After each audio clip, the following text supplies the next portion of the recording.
Alors, Prisca Thévenot, c'est ça la difficulté. La difficulté, c'est le diagnostic et enfin d'être crédible lorsqu'on parle de ces sujets-là.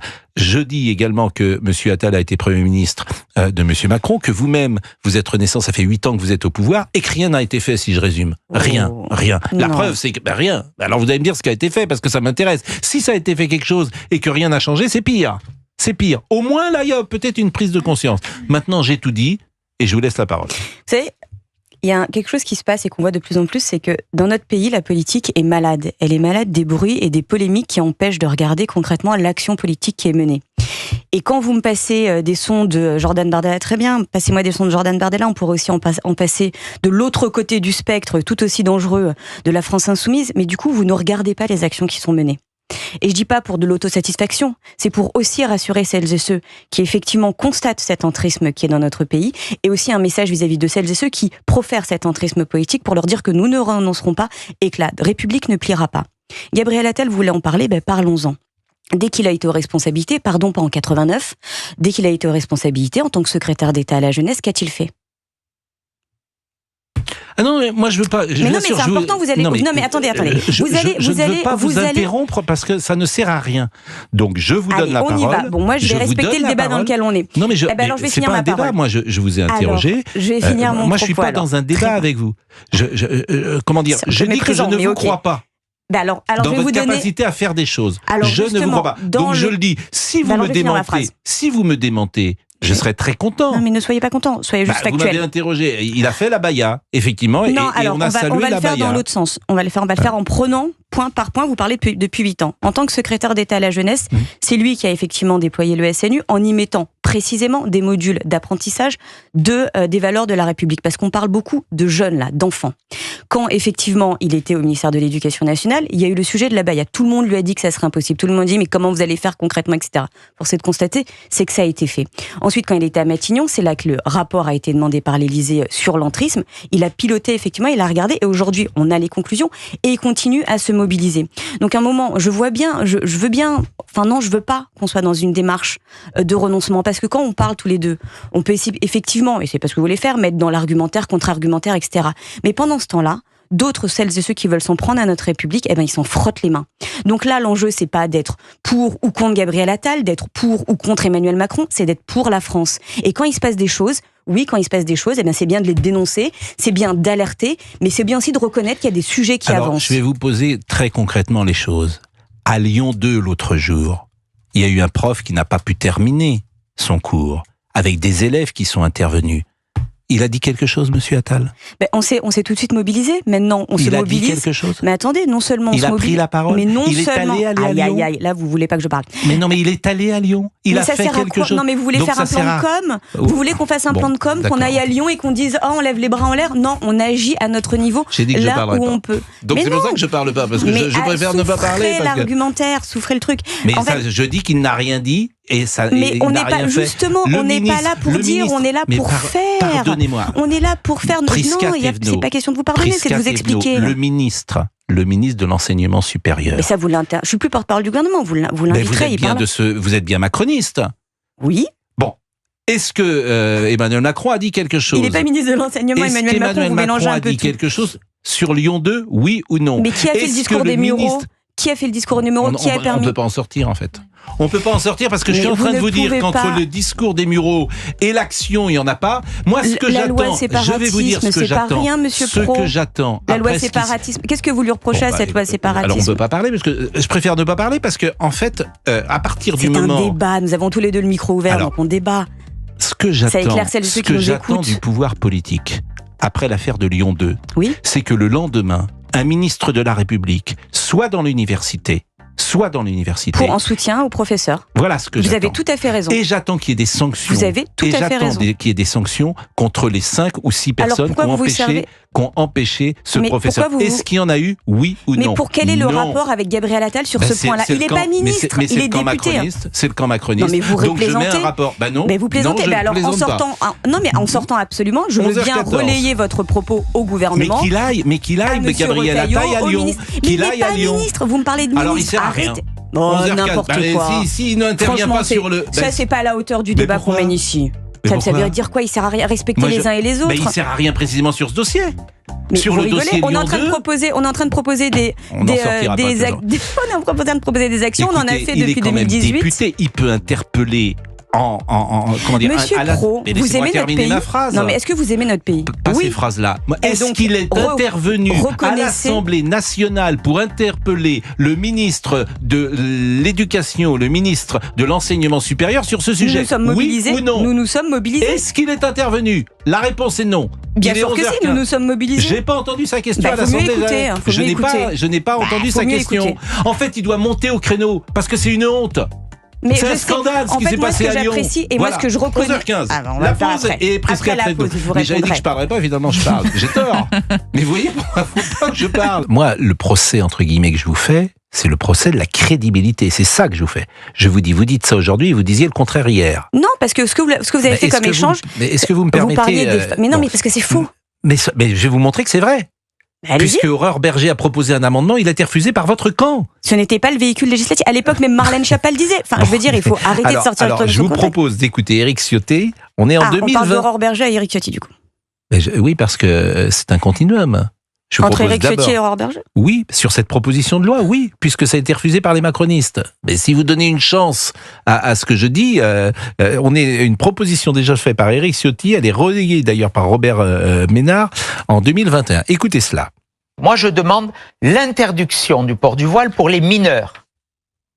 Bon, c'est très court. Bon, cette proposition déjà faite en 2020 par Aurore Berger, la ministre chargée de l'égalité entre les femmes et les hommes, un amendement avait été déposé pour interdire le voile aux petites filles, amendement rejeté, notamment dans le camp macroniste. Et là, je vous propose d'écouter ce que disait Monsieur Guérini. Moi, c'est pas une proposition que je suivrai. Maintes et maintes fois, la société française s'enflammait sur des débats sur le voile, se déchirait, et puis au final, passer à côté des vraies questions. Donc c'est pas une vraie question. Quand je vous dis, ben oui, ça vous fait sourire. Non, en fait, ça nous fait tous sourire parce que entre guillemets, le procès que je vous fais, c'est pourquoi je vous croirais cette fois. Non, mais déjà, on va le faire dans l'ordre. Vous prenez des bouts de phrases et c'est très bien, vous avez raison. En même temps, on n'a pas le temps d'en faire plus sur un temps d'antenne comme celui-là. Il faut reprendre dans le contexte et vous vous aviez suivi les débats à l'époque sur la loi séparatisme. Tout ça, c'est dans le contexte de la loi séparatisme. Vous vous souvenez?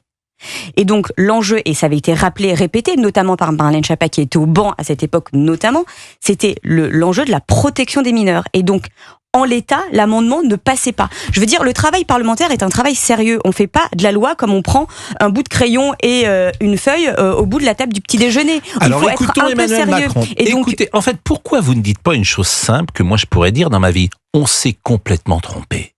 Ça fait 40 ans qu'on s'est trompé sur la Baïa. Mais attendez, non mais attendez, vous êtes gentil, moi je suis là. Lionel Jospin, c'est mais je suis pas Lionel Jospin, j'ai 40 ans moi-même. Mais c'est votre courant de pensée, c'est le PS. Mais de quoi vous parlez? Moi je suis. Je vous parle de Lionel Jospin, puisque Monsieur Gabriel Attal était également au PS.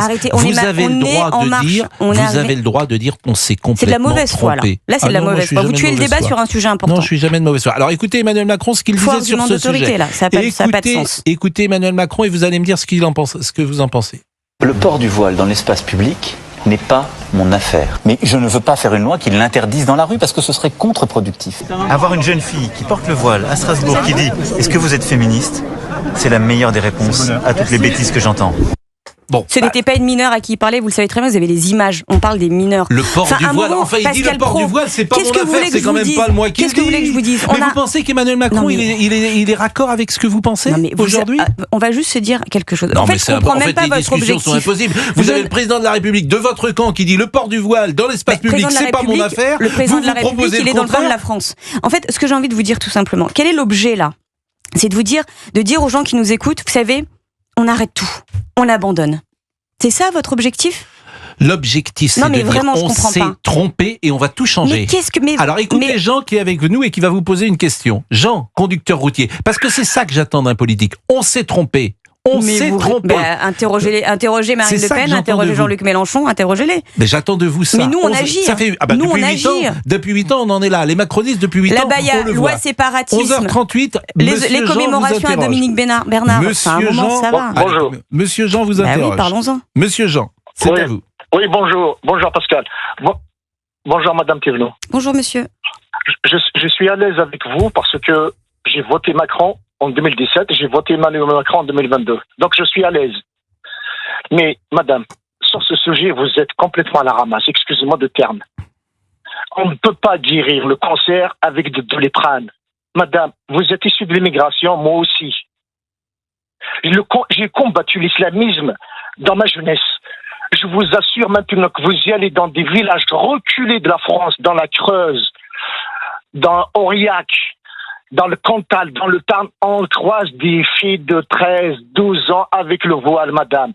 Ils nous ont déclaré la guerre. Il faut éradiquer l'islamisme à la racine. Pourquoi interdire le voile uniquement à 16 ans? Et pourquoi pas à 18 ans? Pourquoi? Moi, je l'interdis en entier. Toutes les femmes, ils sont libres. Moi, j'aimerais bien voir une femme, les cheveux vont. Ça, je crains que ce ne soit pas possible, de monsieur. 2025. Ben, je crains que ce ne soit pas possible. France, oui, c'est trop tard. C'est trop tard. Depuis l'attentat de Khaled Kelkal, on n'a rien fait en France. On a cédé sur tout. Mais je pleure la France. Je la pleure, cette France. Mais qu'est-ce que vous avez fait de ce pays? On est venu vivre en France comme les Français. Madame Thévenot n'est pas responsable des 40 ans de lâcheté, de déni et d'immobilisme, bien évidemment.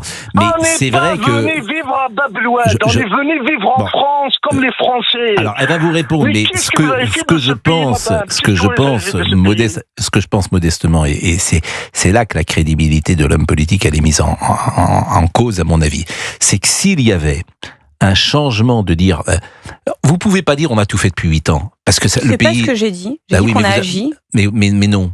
Parce que si. Didier Lemaire, non, en fait. Bah si. En fait, je vous le dis franchement. Écoutez, et on peut c'est faire... pire qu'avant. Enfin, pardon. Non, pardon, mais Trappes a été abandonné. Les enfants de Trappes, mes élèves, ont été abandonnés par la République. Pour ça que Votre gouvernement et le président de la République a une responsabilité dans cet abandon. Je tiens à le dire fermement. J'ai alerté en 2018. Rien n'a été fait à Trappes. Et au moment où les islamistes ont pris la parole, où des tentatives ont été faites pour me discréditer, pour me faire passer pour un mythomane ou un islamophobe, qu'est-ce qu'a fait le gouvernement pour moi?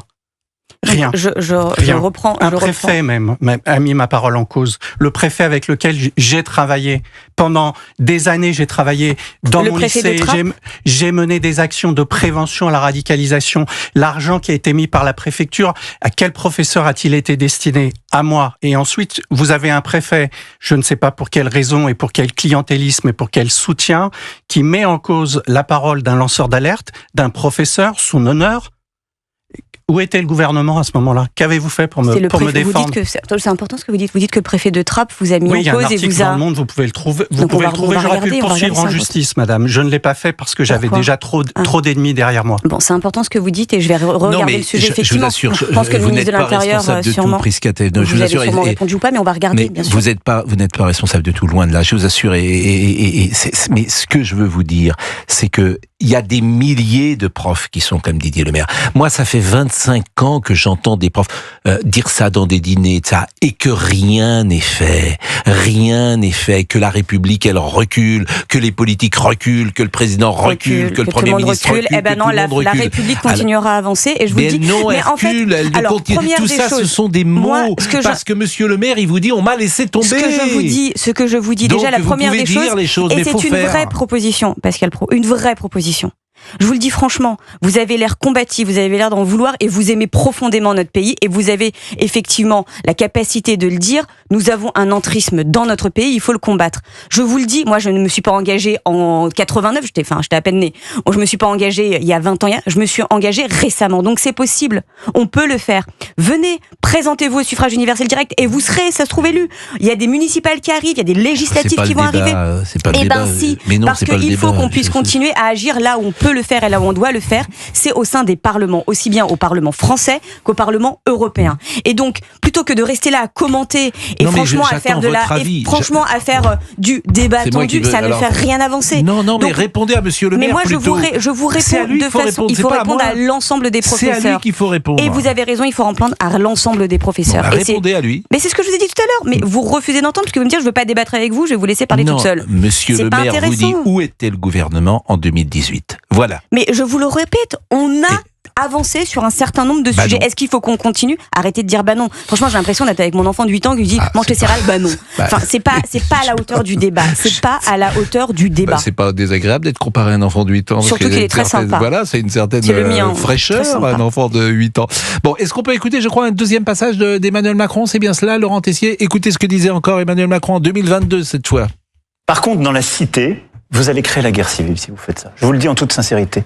Ça n'a aucun sens. Ça n'est pas le respect de nos valeurs. Ce sera même infaisable. Combien de policiers et de gendarmes iront courir après un voile ? Vous êtes en train de pousser des millions de nos compatriotes, de par leur religion, hors de l'espace public. Voilà ce qu'il disait sur le voile. Mais il parle pas des mineurs. Il prend pas la mesure du voile lui-même, hein, attention. Hein. Mais regardez, est-ce qu'il a été contre, par exemple, l'abaya ?